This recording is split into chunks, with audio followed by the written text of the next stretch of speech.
Well, ladies and gentlemen, you can see that a Chancellor's lot is a very happy one. Thank you to all of you who came to visit me, and congratulations. The doffing is finished.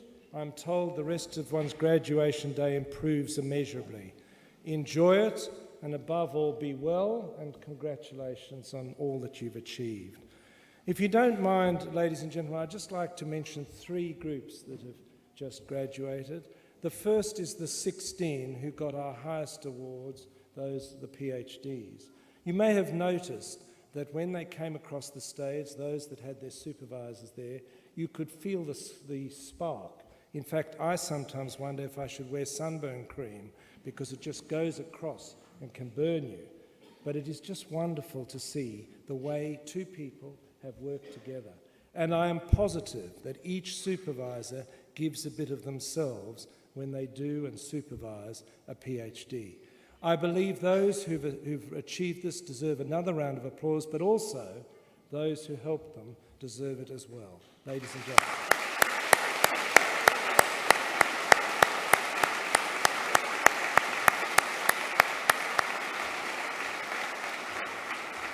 Second, I note Professor Steve Vucic.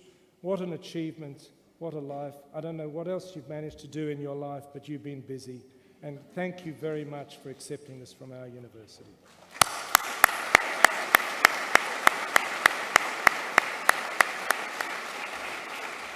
And finally, a personal moment to the one woman graduate, she knows who she was, who came up and said not only did she remember my advice, but she thought it was good.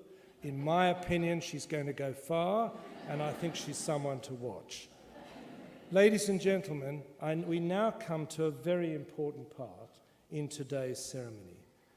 This is because in accordance with the resolution of our University Council, we seek to honour Emeritus Professor Leslie White AM by conferring upon him the degree of Doctor of the University, honoris causa. At this point, I'd like to truly welcome his wife Jackie, who's here, and I'd also like, if I may, to welcome the star-studded cast that he was able to bring to this assembly. Welcome to each and every one of you. I don't want to mention you all because we haven't got all night, but you are very welcome. If I may, though, we have 2 past Ministers of Health here, and if I may, Gillian Skinner, who we associate very strongly with that big hole across the road, strongly in a positive way, and also Maurice Yemmer, who is an outstanding health minister in his own right. We welcome you, and I can't resist, Maurice, when I asked you what is a group of health ministers called, you said survivors. He's a quick guy. I'd also like, if I may, just to mention Professor Kim Oates, not because of all the achievements he has, but even though he's from Sydney University, he's wearing our university tie. That has got to be a man who's broad in thinking. Ladies and gentlemen, it now gives me enormous pleasure to call upon Emeritus Professor Richard Henry AM, and if you've forgotten him, it's pretty well impossible. He is one of our ex-deputy vice-chancellors, a real leader at this university. He's also a pro-chancellor who will be very busy tomorrow doing graduations right here. And we thought it very appropriate that we ask Professor Richard Henry AM to read the citation for Professor Leslie White AM.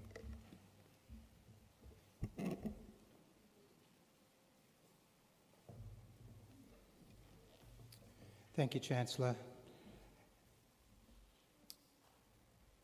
Leslie White was born in Romania in 1948 and migrating to Australia at the age of 13.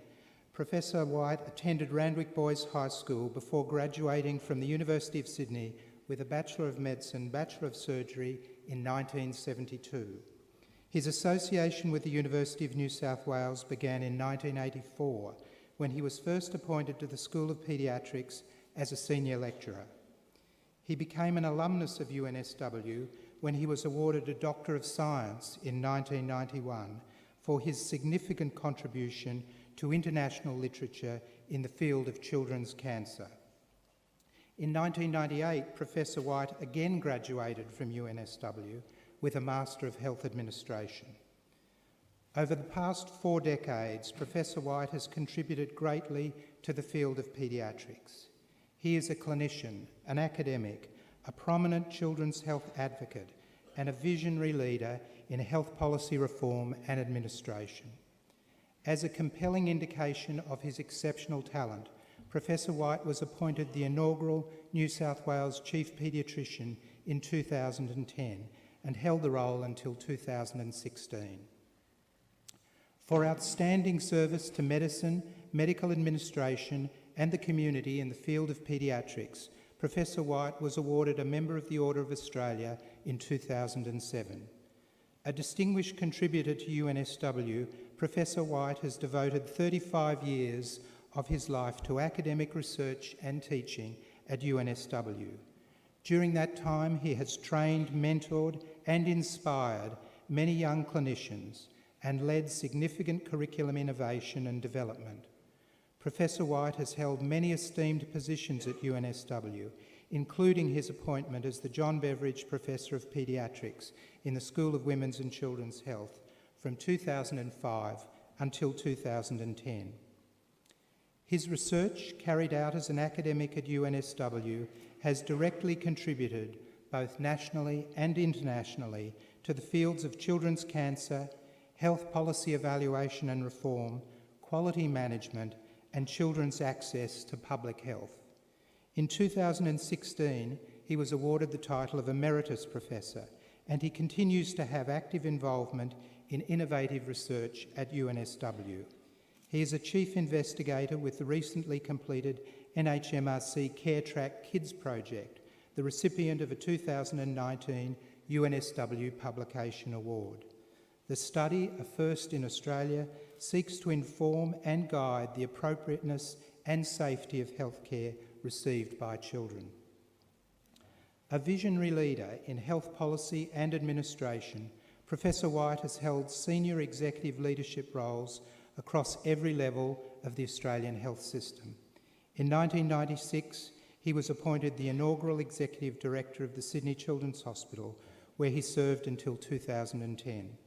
Professor White was also the Director of the Child and Adolescent Clinical Stream at the South Eastern Sydney Illawarra Area Health Service from 2006 until 2010, and convener of the New South Wales Children's Healthcare Network. In line with his career shift, Professor White's academic focus also changed. His early clinical and laboratory research and achievements as an expert in children's cancer are now matched by his more recent research into children's health policy reform, equality and access in children's health, and administration practice in hospitals. Professor White has been honoured by various national and international organisations. Most recently, in recognition of his distinguished career in clinical, academic, advocacy and health executive settings, Professor White was awarded the Tickham Olam Award by Hadassah Australia in 2017. A deeply committed and energetic advocate for the rights of children in health services, Professor White has long been associated with Children's Healthcare Australasia, the peak body for hospitals providing healthcare for children and young people, and the largest children's health advocacy organisation in Australia. Professor White was a director from 1995 until 2010, president from 1999 to 2004, and was appointed patron in 2014. Professor White was awarded the Children's Healthcare Australasia Medal of Distinction in 2005. He has also devoted his extensive experience and expertise to many children's health and medical research organisations and charities. He has been a non-executive director of Camp Quality International, Canteen, New South Wales Kids and Families, AussieMed and the Australian Cord Blood Foundation. He continues to serve on several boards, including the Children's Cancer Institute, Starlight Children's Foundation Australia, Ronald McDonald House Charities, Sydney Children's Hospital Network, Zero Childhood Cancer, the Australian Institute of Health Innovation and the New South Wales Cancer Institute. Throughout his 47-year career, Professor White has demonstrated a profound commitment to all areas of his field. He has served in clinical service, advocacy, research, academia and teaching, health administration, and health policy and reform. He is an esteemed example of a UNSW alumnus who has contributed enormously to the field of paediatrics, children's healthcare, and ultimately the betterment of Australian society. The University Council, noting his eminent service to medicine, resolved that it would be fitting if the degree of Doctor of the University, honoris causa, were to be conferred on Emeritus Professor Leslie White, AM. Today we admit him to the University's highest honour. Leslie White, I now ask you to move forward to the Chancellor for the presentation of your degree. In the name of the Council, and by the authority vested in me as Chancellor of the University of New South Wales, it is an enormous honour, both for the University but also for me personally, to admit you to one of our highest awards, that of Doctor of the University honoris causa. May you, Jackie, and the children enjoy this award for years to come. You've worked very hard for it, and we're very proud to be associated with you. Thank you, Les, for all you've done, and I know you've already got a doctorate, but have another one. Congratulations.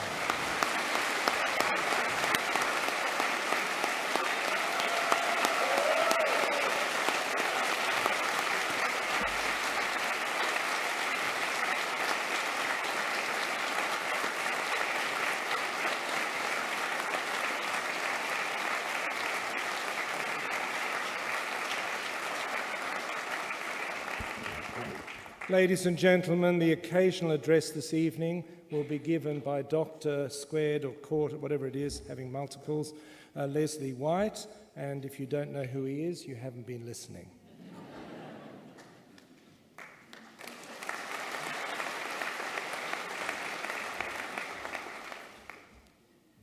Chancellor, duty deans, distinguished guests, colleagues, friends, graduates, and families.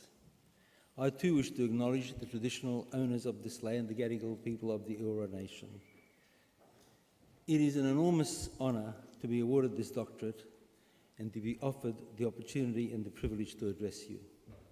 I'm extremely grateful and deeply humbled by the occasion as well as the kind sentiments expressed in the citation. This evening is about you and your graduations. Congratulations to each and every one of you, fellow graduates.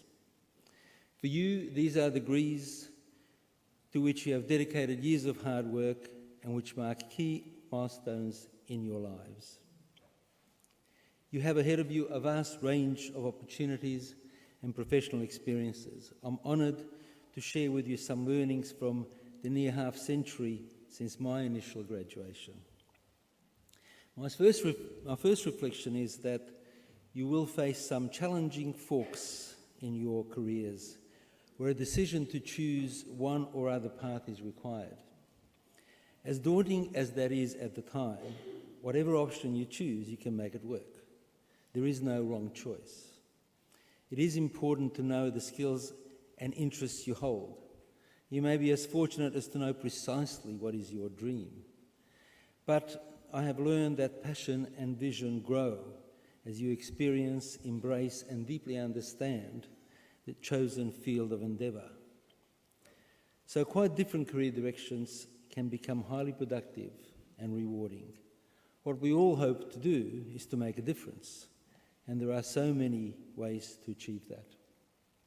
Much of my career has been connected with children's health and well-being.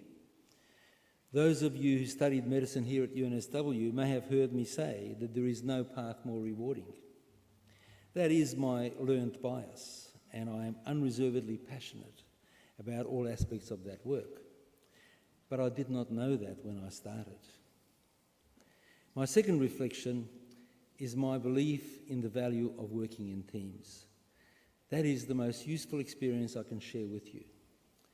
Everything I have achieved in the diverse branches of my career have been due to the teams with whom I've had the pleasure and privilege to work.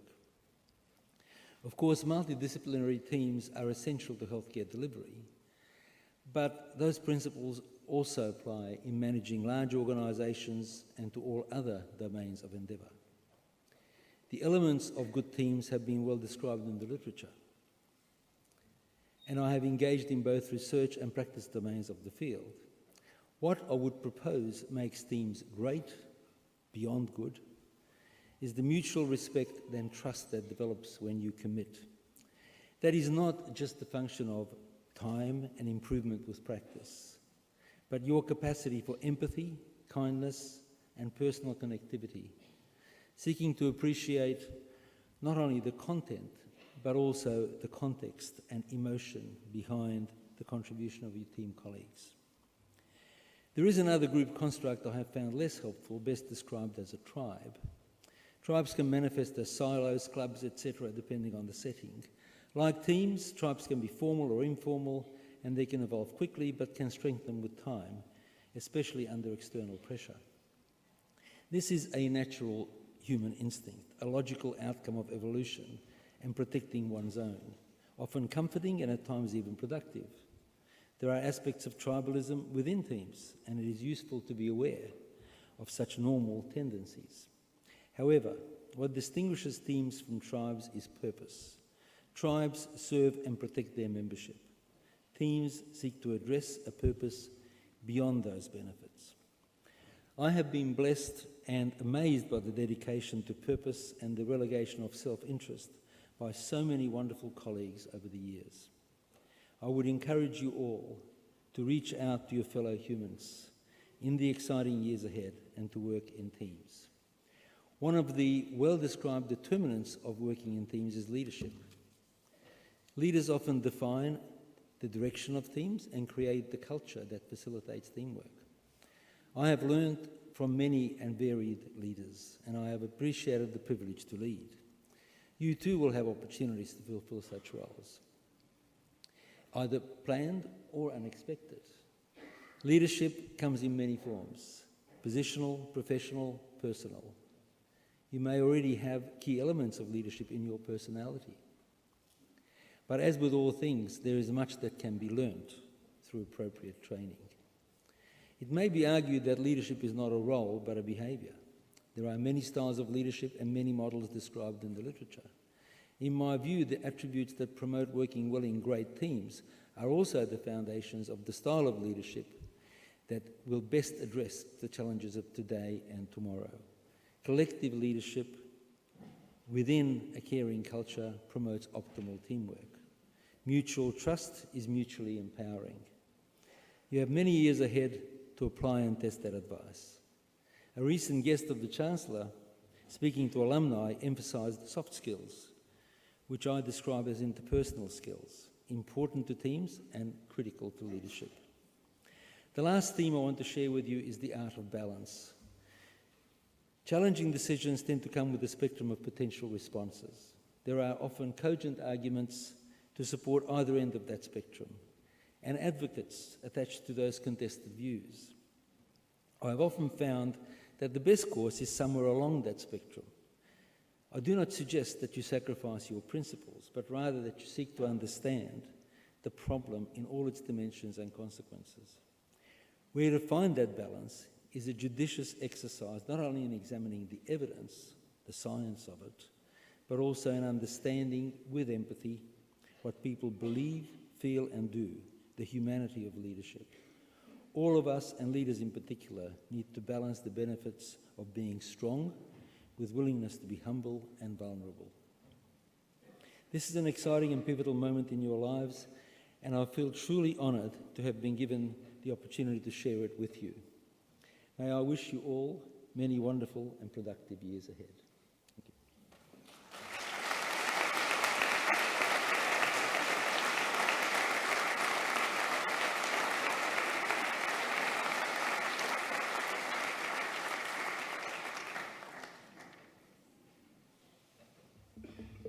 Thank you. Thank you, Les. I have to say, I have sat through many, many speeches. As I said, I've done almost 300 graduations, and no one has given the 3 pieces of advice that you've given. I've heard certain amounts of advice at least 20 times, but yours are original, and I agree with them absolutely. I love the fact that not everything has a right and wrong answer. And I think that's absolutely something one learns with age. And the concept of teamwork is something that really worries me is being left behind quite a lot.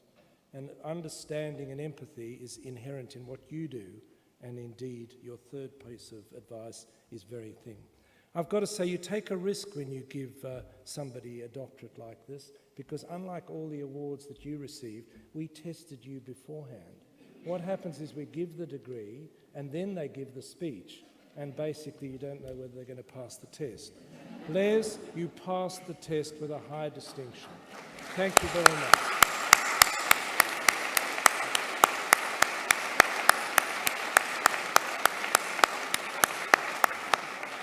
Ladies, we do this in steps. And now please turn and face your family and friends. And first, can you thank them by clapping?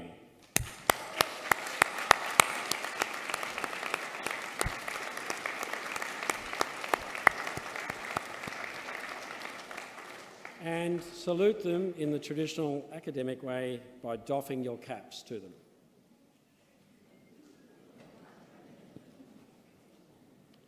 Now, please take up your seats again.